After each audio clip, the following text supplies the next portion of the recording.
Hello friends, TV serial गुम है किसी के प्यार में के आगे आने वाले एपिसोड में आपको देखने को मिलने वाला है कि बहुत ही ज़बरदस्त ड्रामा।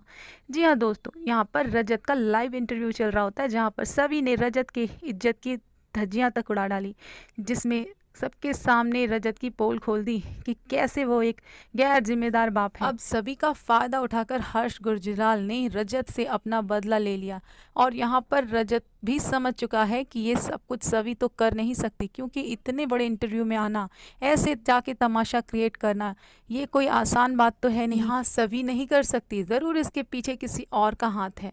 और यहाँ पर अमन बहुत कोशिश कर रहा होता है कि इंटरव्यू रोक पाए और स्टेज पर जाकर कह पाए कि ये सब बिल्कुल बेकार की बातें हैं। जहाँ पर रजत पहले से ही प्लानिंग कर रखी थी कि सभी की फैमिली से वो इंटरव्यू के बाद पूरी तरह से मीडिया के सामने सभी से और उसके परिवार वालों से हाथ जोड़कर माफ़ी मांगेगा, लेकिन उससे पहले ही सभी ने ये सब कुछ तमाशा क्रिएट कर दिया।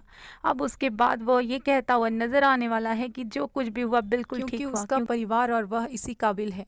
और सारा इंटरव्यू क्योंकि उसने ख़राब कर दिया है, गुस्से में रजत वहाँ से निकल जाता है। तो वहीं पर सभी भी उसके पीछे पीछे हो लेती है, क्योंकि अभी भी सभी की बातें ख़त्म नहीं हुई होती हैं। अभी तो उसे बहुत कुछ सुनाना रजत को बाकी होता है।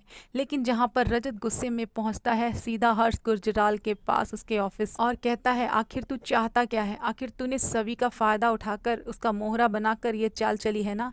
तो हर्ष कहता है, हाँ ठक्कर, थोड़ा शांत हो जा तू क्या बात कर रहा है, मुझे तो पता भी नहीं है कि सभी के बारे में तो बात कर रहा है। आखिर कौन सभी, कैसी सभी। यहाँ पर हर्ष रजत को गुस्सा दिलाता है, तभी गुस्से में आकर रजत थप्पड़ लगाता है जोर की और हर्ष गुजराल को ये कहता है कि अब सच बोल वरना मुझसे बुरा कोई नहीं होगा।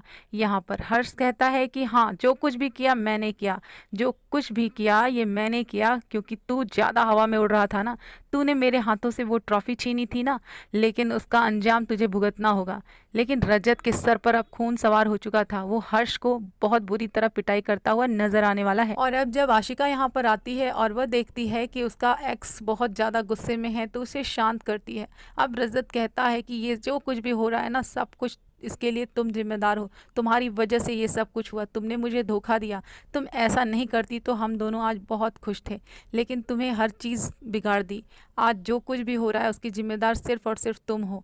यहाँ पर सभी भी पहुँच जाती है और कहती है रजत ठक्कर से कि जो गलती आपने करी है उसकी खामियाजा तो आपको भुगतना ही पड़ेगा। लेकिन यहाँ पर सभी गुस्से पर काबू अपने नहीं रख पाते और वहीं दूसरी तरफ आशिका हर्ष के बहकावे में आकर रजत के ऊपर केस कर देती है, जिसकी वजह से अब सही का कस्टडी मिलने वाला है आशिका। वहीं पर रजत ये कहने वाला है कि तुम मुझ पर केस करोगी, तुम्हारी इतनी हिम्मत, तुम तो अच्छी बेटी नहीं बन पाई, अच्छी बहू नहीं बन पाई, अच्छी माँ नहीं बन पाई, अच्छी पत्नी नहीं बन पाई, और सिर्फ पैसे से प्यार है तुम्हें, और तुम पैसे के लिए मुझे छोड़कर चली गई, और आज तुम पैसे के लिए हर्ष की सारी बातें मान रही हो। आज सिर्फ चंद पैसों के लिए अपनी बेटी के संग इतना गलत करने जा रही हो। जब सभी यहाँ पर मौके पर पहुँच जाती है और ये सब देखती है और ये सारी बातें सुनती है, तो उसे लगता है कि अपनी गलती का एहसास होने लगता है। वह सोचती है कि उसने बहुत बड़ी गलती कर दी, उसने लाइव इंटरव्यू में जाकर अपने गुस्से पर काबू न रखकर एक बहुत ही बड़ी गलती कर दी। लेकिन यहाँ से सभी को सब कुछ जानने के बाद अपनी गलती को ठीक करना ज़रूरी समझ में आता है। अब सभी और रजत क्या होने वाले हैं, एक इस कहानी में आने वाला है ज़बरदस्त ट्विस्ट। तो ये सब जानने के लिए बने रहिए हमारे साथ हमारे चैनल पर और इसे लाइक करके सब्सक्राइब भी करें। धन्यवाद।